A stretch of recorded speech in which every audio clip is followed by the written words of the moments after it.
لقب بملك الفقراء، وطلب من المغاربة في آخر خطاب له أن يتحلوا بالمسؤولية في وقت يمر فيه الاقتصاد المغربي بأسوأ أزمة. الملك محمد السادس وحسب التقارير اشترى لنفسه قصرا في قلب باريس بمبلغ لا يقل عن 80 مليون يورو، ما فتح الباب على الانتقادات. الخبر نشر لأول مرة في أحد المواقع باللغة الفرنسية، والذي يوصف بأنه مناوئ للقصر الملكي، ويتعلق الأمر بهذا الموقع أفريكا انتليجنس بعنوان: على أعتاب برج إيفيل، محمد السادس يقتني قصرا تملكه أسرة آل سعود. صحيفة لو فيغارو أكدت المعلومة من مصدر داخل الشركة الفرنسية التي كلفتها العائلة الملكية السعودية ببيع العقار المذكور. الصحافة المغربية لم تتطرق للموضوع، القصر الملكي لم يعلق أيضا على هذه التقارير، بينما جاءت تقارير أخرى بكواليس هذه الصفقة التي تتعلق بإقامة ليست عادية، إنما هي إقامة فخمة جدا ذات طراز ملكي في قلب العاصمة الفرنسية.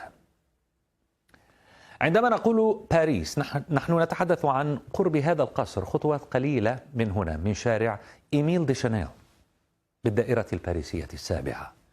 هذه هي صورة القصر المذكور من الأعلى على خرائط جوجل. مساحته 1600 متر، بالإضافة إلى ملحقات القصر بمساحة تقدر ب 1400 متر.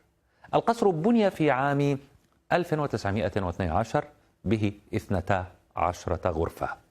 بيع ب80 مليون يورو لشركة دي اس سي دو شانيل للعقارات المسجلة باسم محمد منير الماجدي، وهو رجل أعمال مغربي والسكرتير الخاص للملك. هذه الشركة سجلت منذ 3 أشهر فقط لإتمام الصفقة على ما يبدو. الملك لهذا القصر هو أحد أمراء العائلة الملكية السعودية، الأمير خالد بن سلطان بن عبد العزيز آل سعود.